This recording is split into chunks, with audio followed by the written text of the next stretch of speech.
1-to-1 ஆன்மீக நேயர்களுக்கு வணக்கம். மார்கழி மாதம் அப்படின்னு சொன்னாலே ஆண்டாள் மாதம் அப்படின்னு சொல்லுவாங்க. ஆண்டாள் கோதை ஆண்டாள், தமிழை ஆண்டாள் அப்படின்னு சொல்கிறாங்கல்ல. ஆழ்வார்கள் 12 ஆழ்வார்களில் பெண் ஆழ்வார் ஆண்டாள் தான். இந்த 12 ஆழ்வார்களும் பாடிய பாடல்கள் தான் 4000 திவ்ய பிரபந்தம் அப்படிங்கிறதுல நம்ம மொத்தமாக பார்க்குறோம். ஆழ்வார்களுடைய தமிழ் பார்த்திங்கன்னா இறைவனை எந்த அளவுக்கு பாடியிருக்காங்களோ அதை விட இயற்கை அளவுக்கு அதிகமாக பாடியிருப்பாங்க.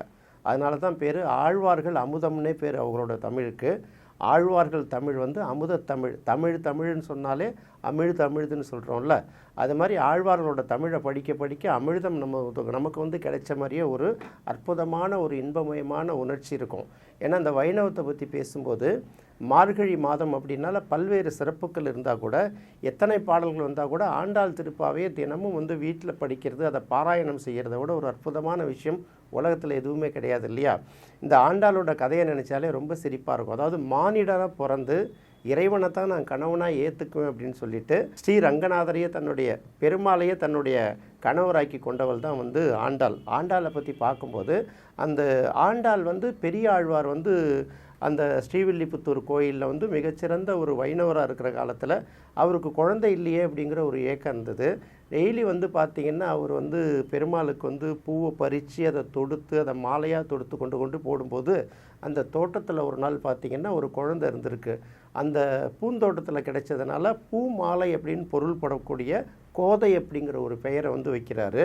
அதுக்கப்புறம் அங்கேயே வளர்ந்து சின்ன வயசுலுடைய அந்த கண்ணனுடைய திருவிளையாடல்கள், அவருடைய அந்த கண்ணனுடைய ஒரு குணங்களையும் அந்த அழகையும் அவருடைய சிறப்பையும் கேள்விப்பட்டு தானும் கண்ணனை தான் மணக்கணும், பெருமாளை தான் மணக்கணும் அப்படின்னு ஒரு கனவு கண்டு போய், அது சின்ன குழந்தைங்க ஏதோ அப்படி தான் பேசிகிட்டு இருக்கு அப்படின்லாம் பெரியவங்க விட்டுருவாங்க.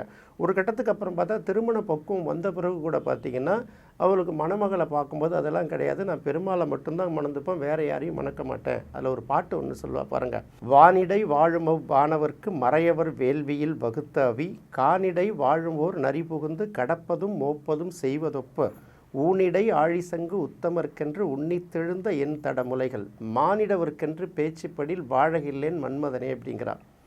அதாவது இதை விட ஒரு காதலை எப்படி சொல்ல முடியும்? இறைவனை எப்படி வேணாலும் வழிபடலாம் இல்லையா?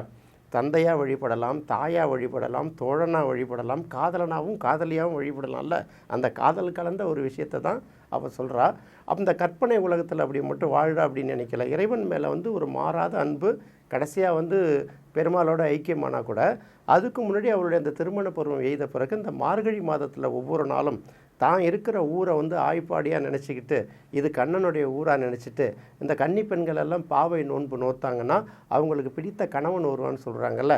அப்படி இருக்கிற ஒரு நாளும் தன்னோட தோழிகளை கூப்பிட்டுட்டு போய் ஒரு வீடாக போய் கதவை தட்டி எழுப்பி இந்த பாவை நோன்பு நோக்கிறத பற்றி ஒரு நாளும் சொல்கிற பாடல் தான். இதில் பார்த்திங்கன்னா பெருமாளுடைய சிறப்பு, விஷ்ணுவோட சிறப்பை பற்றிலாம் எவ்வளோ பெருமையாக பேசியிருந்தா கூட தமிழோட சிறப்பும் இயற்கையோட சிறப்பும் இருக்கும் பார்த்திங்களா, அது ரொம்ப அற்புதமாக இருக்கும். அதனால் கடந்த வருடமே பார்த்திங்கன்னா நான் அந்த மார்கழி மாதத்தோட சிறப்பை பற்றி நிறைய பேசிட்டேன். இருந்தாலும் இந்த தடவை பார்த்திங்கன்னா கோதை ஆண்டாள், தமிழை ஆண்டாள் சொல்கிறாங்கல்ல, இந்த ஆண்டாளோட திருப்பாவையை ஒவ்வொரு நாளைக்கும் ஒரு பாடல் வீதம் நம்ம சொல்லலாம் அப்படின்னு முடிவு பண்ணியிருக்கோம். இதில் பார்த்திங்கன்னா இதில் நம்ம ஆண்டாள் மேலே உள்ள பற்றும் அட்டுங்கிறத விட ஆண்டாளுடைய தமிழ் மீது உள்ள பற்று காரணமாக இதில் சொல்கிறோம். ஒரு சில தவறுகளும் இருக்கலாம். அதில் பக்தர்களும் இந்த ஆன்மீகவாதிகளும் இதை பொறுப்போடு மன்னிச்சுக்கிட்டு நம்மளை மாதிரி சாதாரண ஆட்கள் சொல்கிற விளக்கங்களையும் கேட்கணும் அப்படின்னு எதிர்பார்க்குறோம். இப்போ மார்கழி திங்கள் முதல் நாளில் என்ன பாட்டு பாடுறாங்க, அதுக்கு என்ன பாட்டு அப்படிங்கிறத சொல்லும்போது, மார்கழி திங்கள் மதி நிறைந்த நன்னாளால் நீராட போதுவீர் போதுமினோ நேரிழையீர் சீர்மல்கும் ஆய்ப்பாடி செல்வச் சிறுமீர்கால் கூர்வேல் கொடுந்தொழிலன் நந்தகோபன் குமரன் ஏறார்ந்த கன்னி யசோதை இளஞ்சிங்கம் கார்மேனி செங்கன் கதிர்மதியும் போல்முகத்தான் நாராயணனே நமக்கே பறை தருவான் பாரோர் புகழ படிந்தேலோர் எம்பாவாய். இதுதான் முதல் பாட்டு. இந்த பாட்டில் அவங்க என்ன சொல்கிறாங்க அப்படின்னு கேட்கும். மார்கழி திங்கள், மாதங்களில் சிறந்த மாதமே மார்கழி இல்லையா? கிருஷ்ணரே சொல்லிட்டாரு, மாதங்களில் நான் மார்கழி அப்படின்னு சொல்லிட்டு. இந்த மார்கழி மாதத்துக்கு இது மட்டுமா சிறப்பு? மார்கழி மாதங்களில் மேகங்கள் எப்படி சூழ் கொண்டு இருக்கின்ற அப்படிங்கிறத தெரிஞ்சுக்கிட்டு தான் இந்த வருஷத்துக்கு எவ்வளவு மழை கிடைக்குங்கிறதே தீர்மானிக்க முடியும். அப்புறம் மிருகசீரிடம் அப்படின்னு ஒரு நட்சத்திரத்தை பற்றி சொல்லுவாங்க. இந்த மிருகசீரிடம்ங்கிறதுக்கு வடமொழியில் மார்க்க சீரிஷம் அப்படின்னு ஒரு அர்த்தம். மார்க்கம்னா வழி, சீர்ஷம்னா சீரிய வழி. அப்போ அந்த மார்க்க சீர்ஷம்னு சொல்லுவாங்க. பொதுவாகவே வந்து மற்ற மொழிகளில் கூட பார்த்திங்கன்னா மார்கழி மாதத்தை மிருகசீரிஷம்னு சொல்கிற ஒரு வார்த்தை கூட இருக்கும். அப்போ மார்கழி மாதத்தில் மதி நிறைந்த நன்னாளில் அப்படின்னு எடுக்கணும். மார்கழி மாதத்தோட தொடக்கமே சிறப்பு தான். இதில் மதி நிறைந்த நல்லாள், பௌர்ணமி வேறு இதில் வந்து சேர்ந்துக்குது பாருங்கள். பௌர்ணமிங்கிறதே ஒரு சிறப்பு தானே.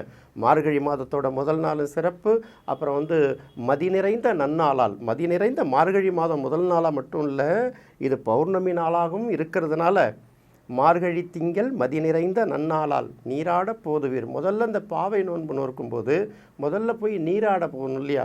அப்போ நீராட போதுவீர் போதுமினோ நேர்மிழையர். அப்போ எப்படின்னா அவங்களாம் எப்படி செல்வ செழிப்போட மட்டும் இல்லை, அது எப்படி வந்து ஆடை உடுத்துறதுலேருந்து அணிகலன் அணிந்துக்கிறதுலேருந்து எவ்வளவு வந்து அவங்க நேர்த்தியாக இருக்கக்கூடிய அங்கே உள்ள சிறுமிகள்னால் இந்த திருமணமாகாத கன்னி பெண்கள்னு வச்சுக்கோங்களேன். அவங்களாம் தான் ஒரு வீடாக சேர்ந்து வந்து எழுப்பிட்டு போயிட்டுருக்காங்கிறது தான் இந்த கதை. அப்போ பார்த்தீங்கன்னா நேரிழையீர் சீர்மல்கும் மாய்ப்பாடி செல்வச் சிறுமீர்கள். இவை இருக்கிறது என்னவோ ஸ்ரீவில்லிபுத்தூரில் தான். ஆனால் இதுவே கண்ணனுக்கு உரிய இந்த ஆயர்பாடியில் இருக்கிற மாதிரி கணக்கு கண்டுக்கிட்டு சீர்மல்கும் மாய்ப்பாடி செல்வச் சிறுமீர்கள். யாரும் சாதாரண ஆள் கிடையாது. எல்லாமே செல்வச் செழிப்பிலையும் நேர்த்தியாக உடை அணிவதிலும் நேர்த்தியான குணநலன் கொண்ட வந்து இந்த இளம் பெண்களே கூர்வேல் கொடுந்தொழிலன் நந்தகோபன் குமரன். இந்த இடத்துல என்ன சொல்கிறாங்க? கூர்வேல் கொடுந்தொழிலன் நந்தகோபன் குமரன்பாம். அப்போ நந்தகோபர் வீட்டில் தானே வந்து வாழுறாரு. அவர் ஒரு ஆயர் தானே. அவர் கையில் என்ன கூர்மையான வேல் வச்சுருக்க போகிறாரு? அது சாதாரண கம்பு தான். கூர்வேல் கொடுந்தொழிலன்னா மாடுகளை காத்துட்டு இருக்கும்போது எதிரிகள் வந்து அந்த மாடுகளை கவர்ந்து செல்லாத அளவுக்கு அவர் கையில் ஒரு கூர்வேல் வச்சுருப்பார்ல, அதையே அவர் கொடுந்தொழிலன்னு சொல்கிறாங்க. கூர்வேல் கொடுந்தொழிலன் நந்தகோபன் குமரன். அப்போ வந்து அவர் வசுதேவருக்கு பிறந்தாலும் அவர் வளர்ந்தது வீடு முழுக்கல் பார்த்திங்கன்னா யசோதை வீட்டில் தானே வளர்கிறாரு. நந்தகோபர் தான் அவர் வளர்க்குறாரு. அதனால தான் கூர்வேல் கொடுந்தொழிலன் நந்தகோபன் குமரன் ஏறார்ந்த கன்னி யசோதை இளஞ்சிங்கம். நந்தகோபன் மட்டும் சொல்ல முடியுமா? யசோதையோட இளம் சிங்கம் போன்றவன் யார்? அந்த கண்ணன். சாதாரண ஆளாக அவன். யசோதை இளஞ்சிங்கம் கார்மேனி செங்கன் கதிர்மதியம் போல் முகத்தான். நம்ம கருப்பாக இருக்குன்னு கிண்டல் பண்ணுறோம். அவங்க என்ன சொல்கிறாங்க பாருங்கள், கார்மேனி, அது கூட ஒரு அழகு தானே. கருப்பு தானே அழகு. அதனால தானே கருப்பு தான் எனக்கு பிடிச்ச கலர் அப்படின்னு சொல்கிறோம் இல்லையா? கருப்பு தானே உலகத்தில் அழகு. வலம்புரிஜான் ஒரு இடத்துல அழகாக சொல்லுவார், இந்த கருப்பு தான் எனக்கு பிடிச்ச கலருங்கிறத நம்ம சினிமா படத்தில் பார்க்குறோம். அப்போ ஒரு இடத்துல சொல்லுவார், முடி வெளுத்து போச்சுன்னா யாராவது மகிழ்ச்சி அடைவாங்களா? அப்போ வந்து வண்ண மை பூசிக்கிறாங்கல்ல, அப்புறம் பாருங்கள் கண்ணுக்கு மை பூசிக்கிறாங்கல்ல, இந்த மாதிரி கருப்பில் உள்ள அழகெல்லாம் அழகழகாக சொல்லிகிட்டே வருவார்ல. அந்த இடத்துல சொல்லும்போது சொல்லுவார், இப்போ பாருங்கள் கிருஷ்ணன்னாலே கருப்பன் தானே, கிருஷ்ண வர்ணம் அப்படின்னு தானே சொல்கிறோம் நம்மளை பார்த்து தமிழர்களை. அப்போ அந்த கருப்புங்கிறது எவ்வளோ அழகு. கார்மேனி செங்கன் கதிர்மதியும் போல் முகத்தான். இப்போ கார்மேனின்னா கருத்த மேனி. அவன் கருப்புன்னு சொல்லலை, அந்த கருப்புலேயே அவன் ஒரு அழகு அப்படி தான் சொல்கிறான். கருப்பு ஒரு அழகு தானே. பெண்களுக்கு பிடிச்சிச்சின்னா கருப்பும் அழகு தான், ஆண்களுக்கு பிடிச்சிட்டா கருப்பியும் அழகு தானே. இப்படி தான் நம்ம சொல்ல போகிறோம். அப்போ வந்து கார்மேனி செங்கன், இந்த செங்கன் அப்படிங்கிற ஒரு வார்த்தை சொல்கிறாங்க பாருங்கள். அந்த சிவப்பான கண்கள்னா கண்கள் வந்து செவந்து இருக்கணும். அந்த 32 அங்கலட்சணத்தை பற்றி பேசிகிட்டே வரும்போது செவ்வரி படர்ந்த கண்கள் அப்படின்னு சொல்லுவாங்க. இந்த 32 அங்கலட்சணமும் யாருக்கு இருக்குன்னா ராமருக்கு இருக்குன்னு சொல்லுவாங்க. ஒரு புராண கதைகள் மட்டும் இல்லை, அது வந்து சில அந்த அங்கலட்சண சாஸ்திரம் அப்படின்னு சொல்லுவாங்க. அப்போ கார்மேனி செங்கன் கதிர்மதியம் போல் முகத்தான். சரி, கருப்பாக தான் இருக்கான், கண்ணு செங்கன் மாதிரி இருக்குன்னா முகம் மட்டும் இப்படி சூரியன் மாதிரி இருக்குது. அதாவது ஒரு இடத்துல இந்த பெண்கள்லாம் கிண்டல் பண்ணும்போது போப்பாங்க, யாரையாவது பார்த்தியா நீ, அவ கூட பேசியா நீ? அதெல்லாம் யாருமா என்கிட்ட பேச போகிறான்னு கணவர் சொல்லுவார். பின்ன என்ன தவிர வேறு யாரும் ஒன்று பார்ப்பாங்க. அப்படியே இந்த பக்கம் டைவ் அடிப்பாங்க. அது மாதிரி ஒரு பக்கம் கருப்புன்னு சொல்கிறா, இன்னொரு பக்கம் பார்த்திங்கன்னா அவரோட கண்கள் வந்து சிவந்த கண்கள், நெருப்பு போன்ற கண்கள்னு சொல்லிட்டு வரா. அடுத்தது பாருங்கள், கதிர் மதியம் போல் முகத்தான். இப்போ பகலவன் சூரியன் மாதிரி அந்த முகம் வந்து பிரகாசிக்குதான். கார்மேனி செங்கன் கதிர்மதியம் போல் முகத்தான் நாராயணனே நமக்கே பறை தருவான். நோன்பு நோக்கணும், விழா கொண்டாடணும்னா பறை வேணும்ல, அந்த பறை ஒலி முழங்கணும் இல்லை. அப்போ என்ன கொடுப்பாங்க? அந்த பறையை நாராயணனே நமக்கு கொடுப்பான்.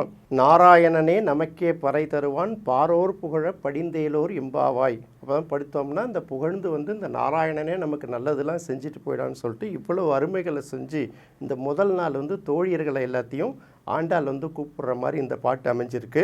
இது வந்து தொடக்க பாடல். தொடக்க பாடலுங்கிறதுனால என்னென்னா ஒரு சின்ன இன்ட்ரோடக்ஷனோட முடிச்சிருப்பாங்க. பாட்டு பாடுறவங்க வந்து தமிழில் எவ்வளோ சிறப்புட்டு இருக்காங்கிறதுக்கு இந்த ஒரு விளக்கம். இந்த பாட்டை அப்படியே கேட்டுட்டு வாங்க. அடுத்தது என்ன சொல்வார் பார்த்தீங்களா, எப்படி இந்த நோன்பு நோக்கத்துக்கு முன்னாடி அவங்க செய்ய வேண்டிய கடமைகள்லாம் என்னென்னங்கிறத வந்து இந்த ரெண்டாவது பாட்டில் வந்து ஆண்டாள் திருப்பாவையில் ரொம்ப அழகாக சொல்லியிருப்பாங்க. இந்த முதல் பாடல் உங்களுக்கு பிடிச்சிருக்குன்னு நினைக்கிறேன். 2வது பாடலோட 2ஆம் நாள் நிகழ்ச்சியில் சந்திப்போம். நன்றி, வணக்கம்.